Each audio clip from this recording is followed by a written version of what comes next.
토지라는 건 자연 상태 그대로입니다. 어떤 사람들은 자연이다. 어떤 사람들은 자 여러분들 휴가 같은 데 나가서 넓은 대자에 나가면 굉장히 기분 좋죠. 넓은 공간이 눈앞에 보인단 말입니다. 공간이다. 자 그때 환경 이런 토지들이 모여서 하나의 환경을 구성하죠. 환경이다. 자 어떤 사람들은 이런 얘기도 합니다.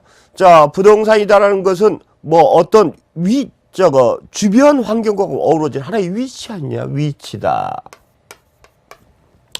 제 은사님 아직도 강의를 열심히 하고 계십니다. 정정하신 분인데 자 그분 같은 경우는 야 생각해봐라. 우리는 지구란 땅덩어리 위에서 부동산 얘기만 하는데 지구도 뭐해? 우주의 일부 아니냐? 우주다. 이렇게 물리적인 측면에서 여러 가지 볼 수 있는 게 바로 부동산입니다. 자 이렇게 이걸 보고 우리는 뭐라고 한다? 부동산에 대한 복합 개념이라고 합니다. 부동산을 쳐다볼 때요. 절대 한 시각으로만 보면 안 된단 말입니다. 어떤 사람은 법적 측면에서 보는 사람도 있고 어떤 사람들은 경제적인 측면에서 보는 사람도 있고 어떤 사람들은 물리적 측면, 기술적인 측면에서 보는 사람도 있어요. 그래서 부동산에 대해서 제대로 판단하고 인간의 부동산 활동을 능률로 하는 원리를 공부하는 게 부동산학이라고 했죠. 그럼 이 모든 인간들이 보는 시각이 각각 틀리다 보니까 우리 부동산학자들은요. 부동산 하면 머릿속에 동시에 세 가지가 다 떠올라요. 이런 법률, 경제, 기술적인 개념이 다 떠올라요.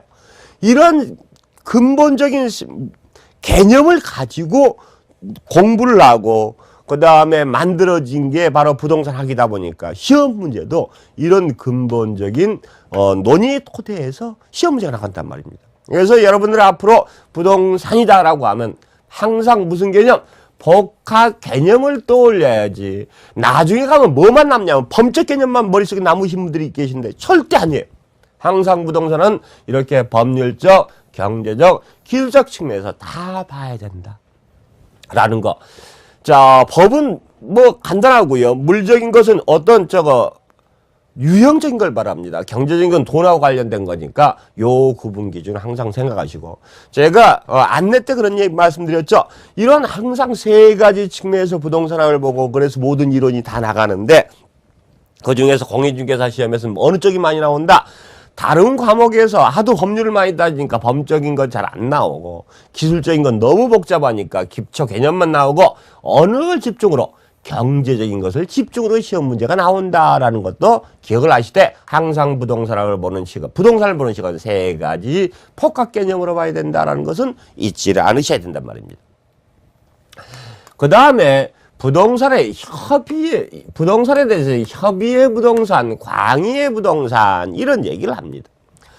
협의의 부동산 얘기를 할 때는 이게 부동산학의 유래를 하시면 여러분이 좀 쉬운데 1970년대 고 김영진 교수님이란 분이 부동산학이라는 것을 제가 졸업한 건대대학원의 행정대학원의 부동산학과를 만들었습니다. 그때 책도 쓰시고 계셨는데 저는 그분을 직접 만나뵌 게 아니고 그분 제자입니다. 근데 이제 저희들이 이제 뭐 거의 주류가 돼갑니다만은 그러니까 자, 그때 공부하셨던 분들, 초창기 공부하셨던 분들은요, 이런 법률, 경제, 기술 쪽 중에서 이 법률, 행정 쪽을 전공하셨던 분들이 거의 대부분 부동산학을 공부를 많이 하셨습니다.